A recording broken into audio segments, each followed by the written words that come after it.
చిగురించబోతుంది. గొప్ప దినాలను చూడబోతున్నావు. నీ యేసుకు సమస్తము సాధ్యమే. గుడ్ మార్నింగ్ దేవుని ప్రియ కుమారుడు, గుడ్ మార్నింగ్ దేవుని ప్రియ కుమార్తె. Special good morning to you. ఈ ఉదయం లెగ్గానే లేవడం తోడనే మనసంతా కూడా దిగులుతో నిండిపోయిందేమో. ఎలా ఎదుర్కోవాలి ఈరోజు అని చెప్పి ఆలోచిస్తున్నావేమో. సంగమా, దేవుని కలిగిన నీవు అలా ఆలోచించకూడదు. బైబిల్ చెప్తుంది, అబ్రాము మృతతుల్యమైన శారా గర్భం గురించి మాట్లాడుతుంది. అబ్రాము ఆ శరీరం కాస్త 100 ఏళ్ళు అయిపోయి ఖండానికి, లేకపోతే బిడల గురించి ఎటువంటి విషయంలో కూడా బిడలు పుట్టే అవకాశం లేని వ్యక్తులుగా, బిడలు పుట్టలేని ఒక తనం వారిద్దరు కూడా కలిగి ఉన్నారు. 100 ఏళ్ళు వచ్చేసేయండి చూడండి, బిడలు పుట్టలేరు. ఇలాంటి ఒక సమయంలో ఉన్నప్పుడు నిరాశ కలుగుతుంది. చూసుకోవడానికి బిడలు లేరు, అంతా కూడా నిరాశ, బాధ.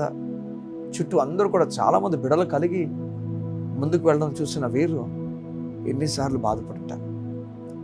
కానాను దేశంలో ఆ చుట్టుపక్కల ప్రాంతాల్లో ఎందరో బిడలు తిరుగుతుంటే, వారింటి ముందు నుంచి బిడ్డలు వెళ్ళిపోతుంటే ఎంత బాధగా అనిపిస్తుంది కదా. ఈ ఉదయం ఒకవేళ అలా నిరాశను ఎదుర్కొంటున్న వ్యక్తి నువ్వేమో. నీ ముందు నుంచి జరుగుతున్న అన్నీ కూడా నీకు బాధ అనిపిస్తున్నాయేమో, చాలా బాధ పెడుతున్నాయేమో. నీ ముందు జరుగుతున్న విషయాలన్నీ కూడా కన్నీరు తీసుకొస్తున్నాయేమో.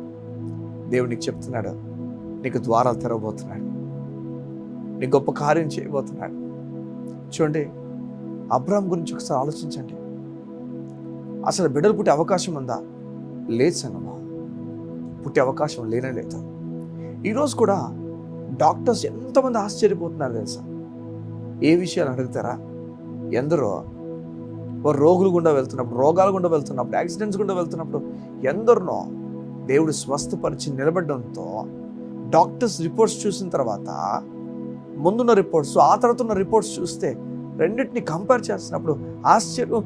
ఈ వ్యక్తి కాదు, ఈ వ్యక్తి కాదని చెప్పి, ఈ వ్యక్తి కానే కాదని చెప్పి వారు ఆశ్చర్యపోతున్నారు. వారు ఆశ్చర్యంతో మాట్లాడుతున్నారు. ఎందుకలా మాట్లాడుతున్నారంటే కారణం, దేవుడు ఇలా రోగం కలిగిన వ్యక్తిని పూర్తిగా స్వస్థపరచటం. క్యాన్సర్ రోగాలతో వారు స్వస్థపరచబడ్డారు, దీర్ఘకాలపు రోగాలతో వారు స్వస్థపరచబడ్డారు. దేవుడు నీకు చెప్తున్నాడు, నిన్ను కూడా దేవుడు స్వస్థపరచబోతున్నాడు. బ్రదర్, నన్ను స్వస్థపరుస్తాడా? అమ్మ, ఒక మాట చెప్పండి, తన కుమారుని నీ పాపం కొరకు వదిలేసుకుని ఎలా వదిలేస్తాడు చెప్పండి? నీ పాప విషయమై తన కొడుకును అంత దారుణంగా నలగొట్టేసినాడు, ఎలా వదిలేస్తాడమ్మా? నేను వదలడు. నేను స్వస్థపరచబోతున్నాడు, నీ అప్పు తీర్చబోతున్నాడు. ఎలా తీరుస్తాడు బ్రదర్? నేను తప్పు చేశాను కదా. మీకు ఒక మాట చెప్పరా? ఈ తప్పైన కుమారుడు ఇష్టానుసారంగా వెళ్ళిపోయి ఒకవేళ అప్పు చేసేసి వచ్చేసి ఉంటే తండ్రి తీర్చుండేవాడు కాదా? తండ్రి తీర్చుండేవాడు కాదా? ఈ ఉదయం దేవునితో మాట్లాడుతున్నాడు, నీ అప్పును కూడా ఆయన తీరుస్తాడు. ఈరోజు విరిగిపోయిన ఒక గ్లాస్ నువ్వేమో, విరిగిపోయిన ఒక పాత్ర నువ్వేమో, దాన్ని దేవుడు తీసుకొని బెస్ట్ పాత్రగా మార్చబోతున్నాడు. ఎవరిని మాట్లాడుతున్నప్పుడు నేను నమ్ముతున్నా దేవుడు నీతో మాట్లాడుతున్నాడు. నా హృదయం అయితే కదిలించబడుతుంది ఈ విషయాలు మాట్లాడుతున్నప్పుడు. నేను దేవుడు వాడుకోలు సేవలో బలమైన పాత్రను మారని దేవుడు కోరుతున్నాడు. సంగమా, ఈ ఉదయాన్న మృతతుల్యమైపోయిన సారా గర్భం కానీ, మృతమైపోయిన అబ్రాము శరీరం అయితే, ఇక పనికిరాదు బిడ్డల ఖండానికన్నా శరీరాలు రెండు కూడా దేవుడు రెన్యూవల్ చేశాడు. నిన్ను కూడా దేవుడు రెన్యూవల్ చేయడానికి ఇష్టపడుతున్నాడు. నూతనంగా మార్చబోతున్నాడు. నూతన కార్యాలు నీకు జరగబోతున్నాయి. కళ్ళు మూసుకుంటావా? యువతి నీ గురించి ప్రార్థన చేస్తాను. మా ప్రియ పరలోకపు తండ్రి, నీకు స్తోత్రాలు. నీ బిడ్డలు ఎలాంటి గాయాలు గుండా వెళ్తున్నారో తెలియదు. ఈ ఉదయం లేచినప్పుడే నిరాశపడిపోయి వారి జీవితాన్ని ప్రారంభించారేమో. లేదు, నువ్వు వారిని ప్రేమించావు కనుకనే నీ కుమారుని విడిచిపెట్టావు కదా. వారి గురించి వారు భయం పడకుండా, భయాలు లేకుండా నువ్వు వారితో ఉన్నావు ధైర్యంతో నడిచినట్లుగా సాధించు. నీ గొప్ప నెమ్మదిని నీ బిడ్డలో ప్రకటించచ్చు.